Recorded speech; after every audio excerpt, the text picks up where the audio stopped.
Hello student, मैं doctor Manoj Saxena आपके सामने अर्थशास्त्र की एक नई टॉपिक भारतीय अर्थव्यवस्था के अंतर्गत मौद्रिक नीति मॉनेटरी पॉलिसी को लेकर के वापस उपस्थित हुआ हूँ। बच्चों, जो भी अर्थव्यवस्था होती है, चाहे इंडिविजुअल व्यक्ति की हो या किसी कंट्री की हो, उसमें पैसे का बड़ा महत्व होता है, मनी का। ऐसी क्या नीतियां होती हैं जो बैंक्स अपनी तरलता को या बाजार में जो तरलता होती है, पैसे होते हैं, उनको कम और ज़्यादा किया जा सकता है, लोगों की आय को घटाया और बढ़ाया जा सकता है, जिससे सारी अर्थव्यवस्था जो है बाजार को प्रभावित करने वाली वो कैसे कंट्रोल होती है, वो मौद्रिक नीतियां क्या क्या हैं, उनके बारे में अध्ययन करेंगे। मौद्रिक नीति है क्या? ऐसी नीति जिसमें बाजार में मुद्रा का प्रवाह सुनिश्चित होता है। मुद्रा का प्रवाह मतलब जो पैसे हैं बाजार में लोगों के पास या बैंक्स में, वो उनका फ्लो वो कितना है और कम है या ज़्यादा है। यानी ऐसी स्थिति जिसमें बाजार में मुद्रा का प्रवाह सुनिश्चित होता है, flow of money in market, बाजार की तरलता प्रभावित होती है। मौद्रिक नीतियों से बाजार में पैसे को घटाया और बढ़ाया जा सकता है। लिक्विडिटी यानी कि महंगाई है तो क्या करना है मार्केट में, और मंदी है यानी मुद्रास्फीति है, इन्फ्लेशन, और मंदी है तो क्या करना है, तो उस मनी यानी कि तरलता जो है उसको कैसे प्रभावित करेंगे, यानी बाजार जो है वो तरलता को प्रभावित होती है, वो भी कैसे मौद्रिक नीतियों के द्वारा निर्धारण होता है। साख निर्धारण, सृजन, क्रेडिट क्रिएशन, कितना पैसा लोन में दिया जा सकता है। बैंक्स जो लोन देती हैं वो नीतियां, मौद्रिक नीति जो बनाई जाती है उसके अंतर्गत ही वो लोन देती हैं कि बैंक्स के पास कितना पैसा है लोन देने के लिए, लोगों को उधार देने के लिए, जिससे यानी कि साख का सृजन होता है। वह नीति जो बताएगी कि बाजार में कितना पैसा आएगा, लिक्विडिटी, और कहाँ कहाँ उपयोग होगा। जो भी नीतियां हैं मौद्रिक नीति के अंतर्गत बनाई जाती हैं कि कितना पैसा बाजार में आएगा और कहाँ कहाँ उसका उपयोग होगा। कृषि क्षेत्र में है, इंडस्ट्रीज में है, इंफ्रास्ट्रक्चर्स में है, पावर में है, हेल्थ में है, डिफेंस में, एट्सेट्रा। काफ़ी जो भी सेक्टर्स हैं वहाँ कहाँ कहाँ किस तरीके से हम उस पैसे का जो प्रयोग कर सकते हैं। इसके कुछ उद्देश्य होते हैं। मौद्रिक नीति है तो उसका एक एम्स उद्देश्य भी होता है। यदि बाजार में पैसा कम है यानी कि मुद्रा संकुचन है, तो बाजार में पैसा डाल दो यानी कि पंपिंग मनी, ये भी इसका एक उद्देश्य होता है। यदि पैसा कम है, चलन में मुद्रा कम हो गई है, लोगों के पास पैसा नहीं है, मंदी का दौर है, लोगों के पास पैसा नहीं है, तो उस दौर को बढ़ाने यानी कि उस दौर को हटाने के लिए, मंदी को हटाने के लिए या मुद्रास्फीति को कंट्रोल में करने के लिए बाजार में पैसे का फ्लो यानी कि पंपिंग ऑफ मनी किया जाता है। ये भी एक उसका उद्देश्य है। यदि बाजार में पैसा ज़्यादा है, ये लोगों के पास पैसा ज़्यादा, बाजार से मतलब व्यक्ति भी हैं, ये नहीं है कि बाजार में सड़क पे पड़ा हुआ पैसा है, जी नहीं, कंपनियां हैं, बैंक्स हैं और व्यक्ति, उनके पास खास तौर पे बैंक्स हैं, क्योंकि सबसे ज़्यादा पैसा जो भी फाइनेंस होता है बैंक्स के द्वारा ही होता है। कंपनियों को लोन देना है, इंडिविजुअल व्यक्ति को लोन देना है, चाहे वो हाउस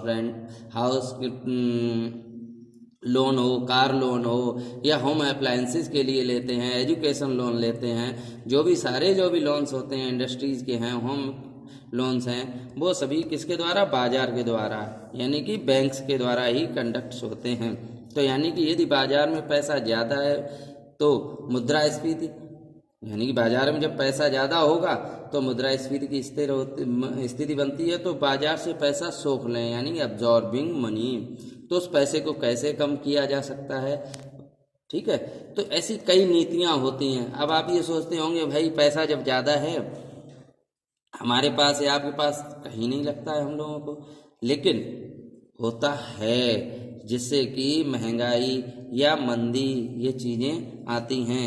ब्याज दरें आप देखते हैं बैंक से घटा देती है, बढ़ा देती है, रिवर्स रेपो रेट, ब्याज बैंक दर हैं, इस तरीके के आप सब सुनते होंगे। इनके बारे में आगे भी बताऊंगा मैं। अभी जो है बैंक जो पॉलिसी मौद्रिक नीतियां हैं, उनके जो उद्देश्य हैं वो, यदि बाजार में पैसा ज़्यादा है तो बाजार से पैसा सोख लेना, उत्पादन क्षेत्रों में धन पहुंचाना, ऋण उपलब्ध कराना। देखिए अभी मैंने आपको बताया था, ऋण उपलब्ध कराना, उत्पादन क्षेत्रों में धन पहुंचाना, जो भी मैन्युफैक्चरिंग सेक्टर्स हैं, कृषि सेक्टर है, एग्रीकल्चर सेक्टर्स है या एक्सेट्रा, जो भी चीज़ें हैं उनमें ऋण उपलब्ध कराना, उनमें किस तरीके से ऋण उपलब्ध कराया जाए। ब्याज की दरें तय करना, कितने % किस पर ब्याज लगेगा, रहेगा या नहीं रहेगा, क्या होगा, वो भी मौद्रिक नीति के अंतर्गत ही आता है। विनिमय दर, एक्सचेंज रेट तय करना। हम आप लोग सुनते हैं कि रुपए की कीमत है जो कितनी हो गई है ना, तो वो एक्सचेंज रेट है उसको तय करना। ये तो रही उद्देश्य की बात। इसके आगे आता है निर्धारण आखिर कैसे होता है इसका, मौद्रिक नीति का। मौद्रिक नीति का अभी तक तो उद्देश्य की बात थी, ठीक। अब ये कैसे इसको तय करेंगे कि मौद्रिक नीति को, इसका निर्धारण कैसे होंगे करेंगे। पहले भी मैंने आपको बताया, मौद्रिक नीति जो है उसको जारी करने का अधिकार केवल आरबीआई को है, यानी कि आरबीआई ही मौद्रिक नीति को जारी करती है, ना कि कॉमर्शियल बैंक, चाहे एसबीआई हो, बैंक ऑफ इंडिया हो, पीएनबी हो, एटसेट्रा, जो भी बैंक चल रही हैं, चाहे आईसीआईसीआई प्राइवेट बैंक हैं या हम और आप, ठीक है, नहीं है। किसको है, आरबीआई को है।